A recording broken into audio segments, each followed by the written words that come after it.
কেউ যেন না দেখে এ ভয়ে চোখের পানি লুকিয়েছি বহুবার। কাউকে দেখতে দেয়নি চোখের পানি, কেউ শুনতে পায়নি আমার হৃদয় ভাঙার আত্মচিৎকার। একটা সময় তুমি আমারই ছিলে, খুব যত্ন সহকারে ভালোবেসেছিলে। জানি না এখন তুমি কার।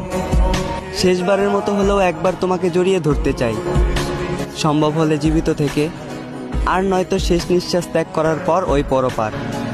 তুমি নিজেও জানো শেষ ঠিকানা গোরস্থান, মৃত্যুর আগ পর্যন্ত ঠিকানা তোমার শ্বশুর বাড়ি। তবুও তুমি বাবা মার কথা শুনে ভালোবাসার মানুষকে জীবিত পুড়ে মারলে। আজব তুমি শখের নারী।